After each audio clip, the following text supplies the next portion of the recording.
Hello, this is Reverend Don Lewis coming to you from the beautiful metaverse and more specifically from beautiful Danville, Illinois, homeland of the Corellian tradition. And this is Midday with Reverend Don. And as you know, if you follow Midday with Reverend Don, you can type your questions or comments into whatever platform you're watching on, assuming that you're watching live, and they should show up here in my chat room, and we can talk directly. And I often say this is one of my favorite parts of this particular program. And I hope that you're having a wonderful week so far. Today, we're going to talk about the subject of global ritual. Um, as you may recall, on Monday, we talked about Earth Day, which is coming up on the 22nd of April, and the fact that I'll be doing a live public Earth Day ritual on Saturday here in Danville at Earth Spirit Emporium. If you're in the area, it probably will be broadcast. Hello to Antonio in the chat room. It's good to see you, Antonio. And from that, we went into talking about public ritual on Tuesday. And we had a very good discussion about public ritual. And people have asked me to continue that subject. And hello to Janet in the chat room. It's good to see you, Janet. And hello to Christine in the chat room. It's good to see you, Christine. Yesterday we had Chris Copeland on. We talked about some of the things we're doing at Corellian Publishing, and we did a couple of mini readings for people. Today we're talking again about global ritual. And we probably will refer back to some of the aspects of public ritual. Um, Although I will say that global ritual isn't necessarily public ritual, although as a general rule, it is. Um, And in the sense I plan to talk about it, it is. And hello to Renee in the chat room. But there's nothing to say that you could not have a global private ritual, and um, all you need are people around the globe to do it. And generally speaking, however, what we mean by global ritual are public rituals with people around the world all taking part in the same ritual. And this has been going on for a number of years now. And it was preceded, of course, by international ritual. And that goes back a long way. Um, well before our modern internet technology, people were doing international rituals through attunement, meaning they would each do their part in their place, linking together astrally. The Fellowship of Isis was known for this, particularly in terms of elevations. And it was not uncommon for an elevation ceremony to have one part taking place at Clonigal Castle in Ireland and another part taking place wherever the candidate happened to be, and sometimes other groups joining as well. And hello to Zane in the chat room. It's good to see you, Zane. Um, and the idea of people linking together over great distances is very empowering to groups. And it's very empowering in its way to the community as well. Um, and it can be done by individual groups or traditions. It can also be done as an open community thing. And why is it important? Well, there are a couple of reasons that it's important. And we were talking the other day about the difference between solitary ritual, group ritual, and public ritual. And one of the points I made was that group ritual tends to amplify the abilities of everyone involved in it. When people come together, they lift each other up in a kind of automatic way. Now, they can also sometimes dampen each other down, but in theory, we lift each other up. And this all depends on how much people understand what they're doing. Um, if people come together in the wrong state of heart, they can actually simply muddy up their energy. But if they come together um, with a clear focus and a clear heart, all of the energies rise. The more people taking part, the stronger the effect you're going to have. Um, when we talk about global ritual, that can become a very strong effect indeed. And global rituals, in the Karelian tradition, we do rather a number of them. Every month, we have our peace prayer ritual that happens on the 15th day of the month. And this takes place all over the planet. People coming together to pray for peace. And by joining their energies, they raise more energy to promote the powers of peace and love than any one of them could do independently. On the 11th of the month, we do a special ritual for the crystal web.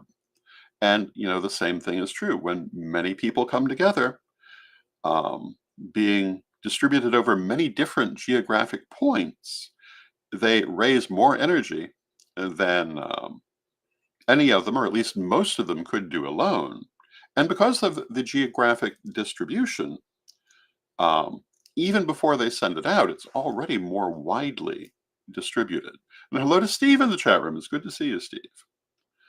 Um, you can, of course, send energy to anywhere from any place, but when you're raising it in many different places at once, the effect is obviously stronger. Now, there are two different types of global ritual.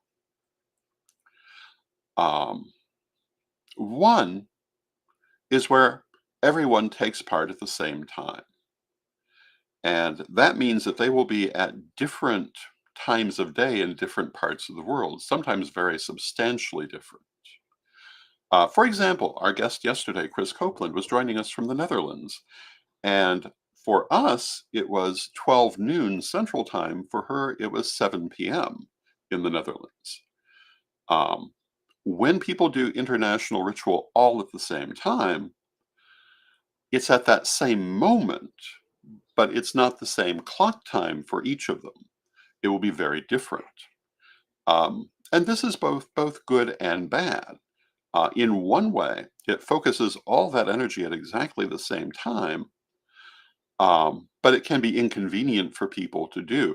I spoke earlier about pre-internet rituals by attunement. They were done in this way, and still are today.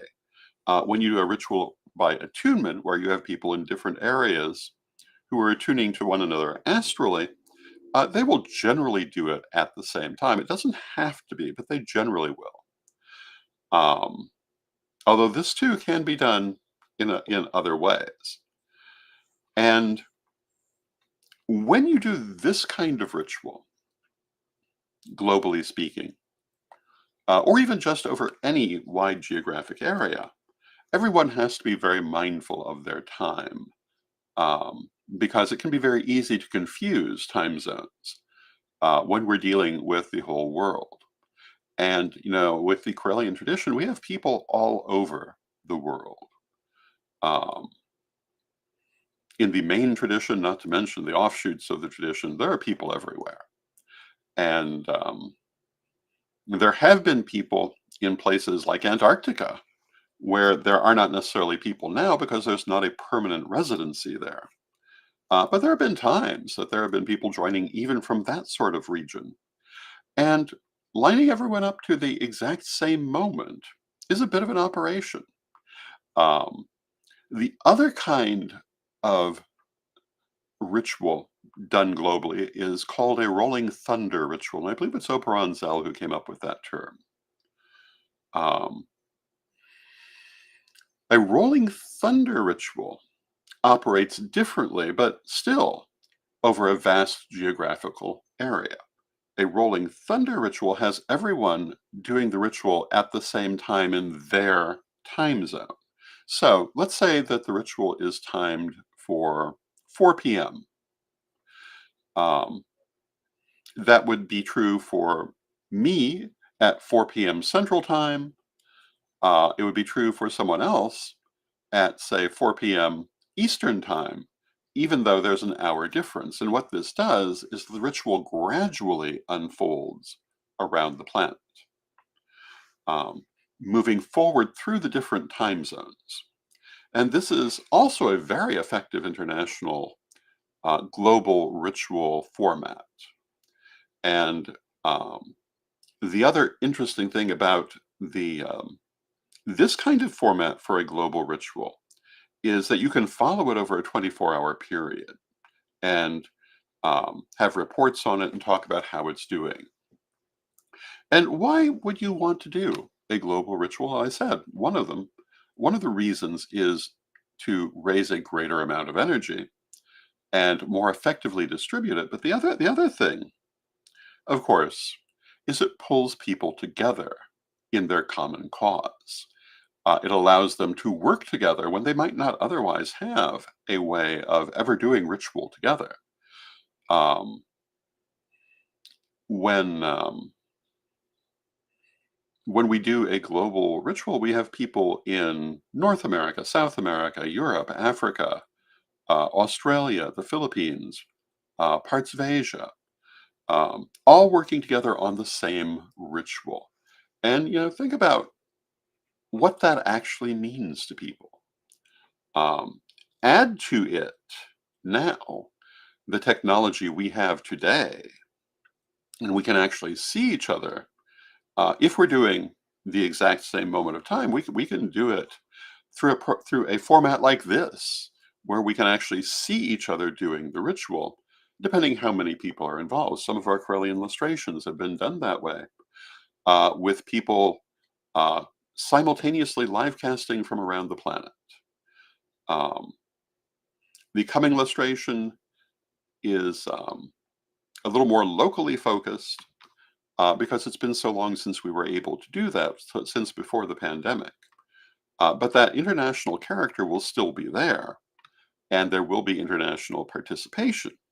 But when you think about being able, well, if you look back at some of the rituals that I have um, broadcast over the last couple of years, you'll remember, for example, we did ritual at one point with the clan of Kepper Temple out of South Africa. Doing ritual um, with people in South Africa live, um, from the other side of the world, is a remarkable thing to be able to do, and everyone being able to see each other. It's one thing when you're attuning astrally, you kind of have to, um, well, you have to really have your energy into it. Of course, you should certainly always do that, but you won't see the other people in a physical sense. You may be able to see them spiritually, but you won't see them physically. When you have this kind of technology, you could almost be in the same room. And in coming years, this will be even more so as virtual reality becomes more of a thing. And I would say within another 5 years, when we do international ritual, we may be able to have the feeling that we're literally in the same room, by using a virtual platform to create that effect. And I think that is an amazing physicalization of the kind of thing we do in the astral. And I perceive it much in that way. Um, I think a lot of what we're doing with the internet has a spiritual level that we're mostly not giving it credit for, and that it's going to, in time, become a very important part of our metaphysics as we come to see this more and more clearly. Now, during my lifetime, I've seen a number of international things occur. And one of the first really successful ones that I recall was the Goddess 2000 project. And I want to take a moment and talk about that. It was not certainly a global ritual as such, although um, it had some of the same aspects. It was a global art project. And let me ask, do you remember the Goddess 2000 project? I will grant you it was 24 years ago. Um, it was put together by the beloved Abby Willowroot, who is now among the ancestors, an amazing artist and high priestess, who, among other things, was a Corellian high priestess, as well as having high priesthood in a number of other traditions. Um, she also had artwork in the Smithsonian Institution, which I believe is probably still there.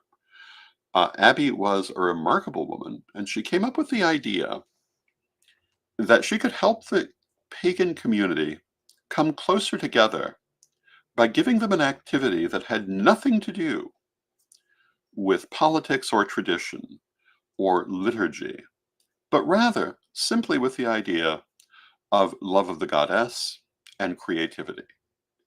And the slogan of the Goddess 2000 project was a goddess on every block.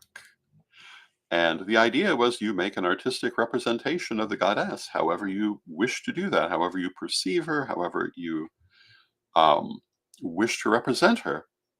And that's your contribution to this project. And it was very much international. And at the end, there were many exhibitions of Goddess 2000 artwork. Um, all over the place, beautiful things, and I find it tragic that more people don't remember this. But then that problem of memory in our community is a big thing. We've talked about it before. I'm surprised how many people don't remember the Pentacle Quest, another very large campaign.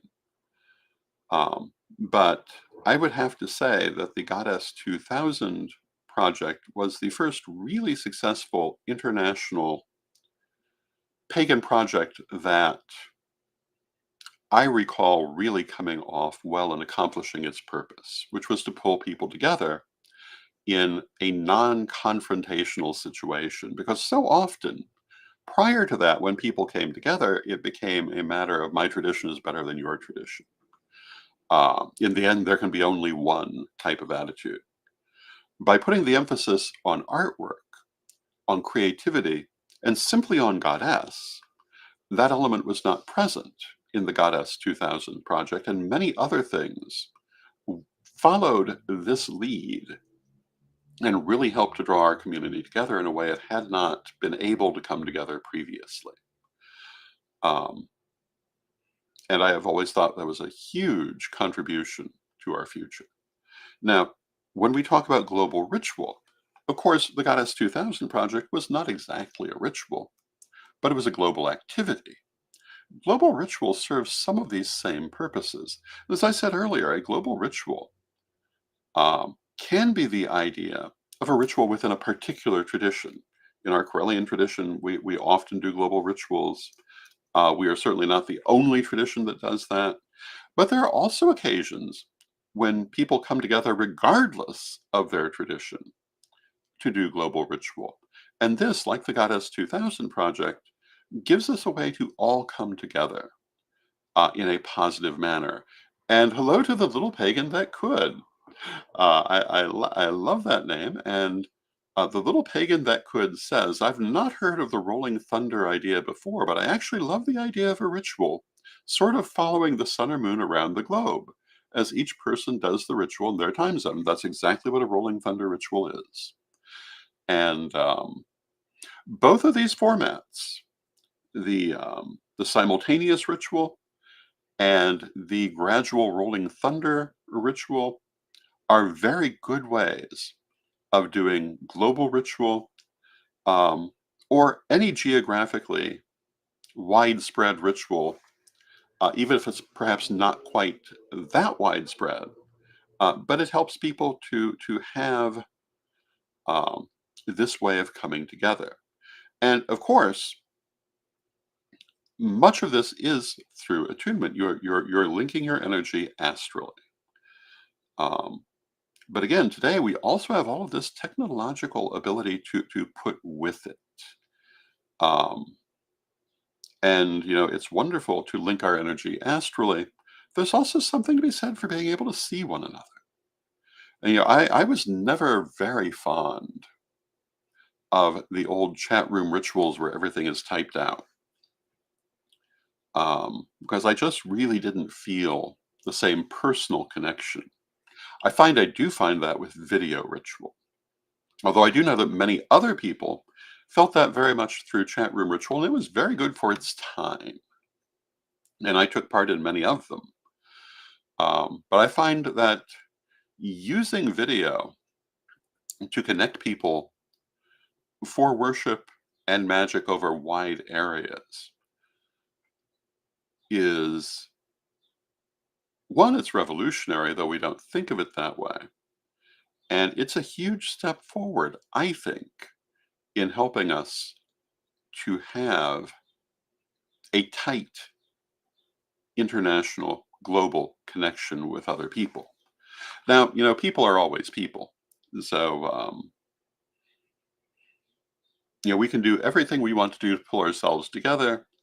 There's always going to be a tendency for people to pull apart as well. That's part of being human. But the more that we can pull together, the more that we can link our efforts, I think the better off we are. Now, the other thing about global ritual, which we talked about on the subject of public ritual, is that it is accessible in many cases, even beyond our community. And many of the global rituals that I have been involved with were wholly or partially broadcast and recorded. You can still see what happened. You can get a feel for them. You can, in some cases, take part in them because well, let me take a sip of coffee. Coffee keeps me going. There's one other aspect which I've spoken about a little bit in this half hour, but not only do you have the rolling thunder idea, but ritual can also be joined long after the main ritual has occurred, depending on the type of ritual and what it's meant to do. You can add your energy if an energy construct has been created to carry forth the purpose of that ritual decades after the ritual happened. And this is part of how many temples have been used. You continue to add energy to them.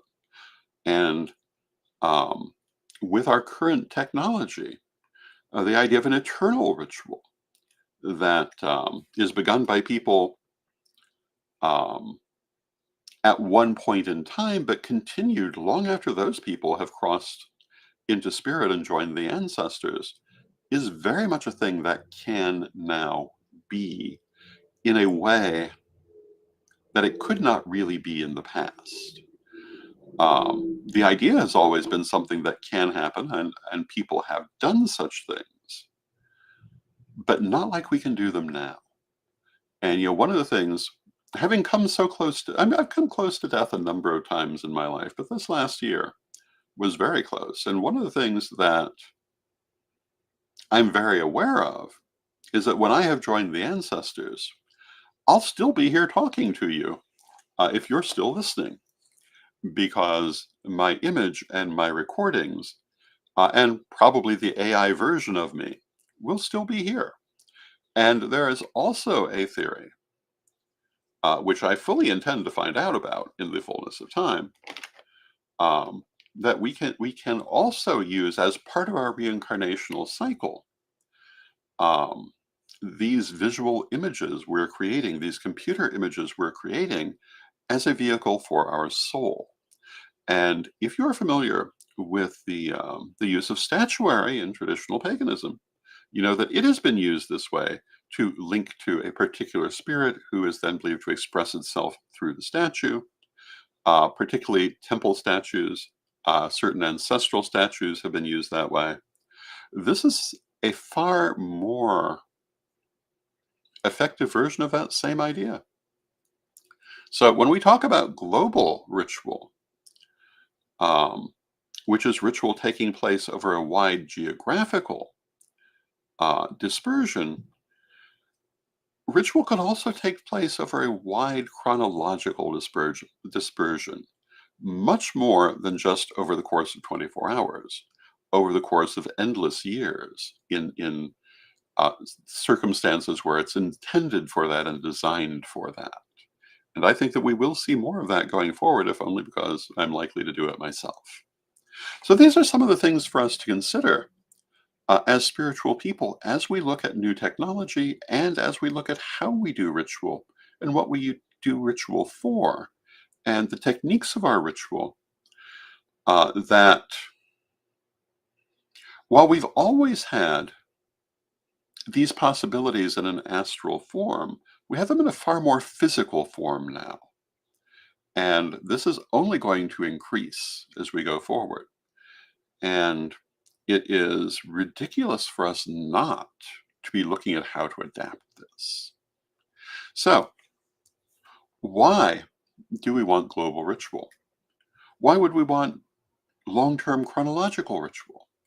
And one of the big reasons is to help to pull us together in a positive way, to help to raise more energy toward the things we're trying to do, and also to help to educate people about who we are and what we do. We were talking about this on Tuesday, but when people can actually see, it's harder for them to be ignorant. Still possible. I will admit to being amazed at the amount of ignorance that is possible that we've seen in recent years, but harder. And one of the things that is very beneficial is when people know someone from a particular minority community, in our case, minority religion. It's a lot harder uh, to then persecute that person when you see what they do. It's much harder to indulge in fantasies about what that is. And this is why this kind of ritual is very important. It, in addition to its metaphysical aspects, it also has that social aspect of helping people to get to know us. I often refer to Pete Pathfinder Davis, who is one of my mentors in life, the founder of the Aquarian Tabernacle Church. And at the time that I met Pete, it was basically I believe right about the same time that they began their Spring Mystery Festival in the mid '80s. And he was telling me it was not that long before that they had moved their headquarters to Index, Washington. And hello to Mary in the chat room. It's good to see you, Mary. And Christine says, there's power in numbers. My goodness, that is so. And our community misses that um, realization quite often. There's more power in numbers than almost anything. And Mary says, I wish I could have met him. He sounds like a wonderful soul. He was. He absolutely was, and very wise. Partly because he had a lot of real world experiences. But the story that he told me about how when they had moved to Index, Washington, was that the way that he introduced himself to the community was not to wait for them to come and meet him.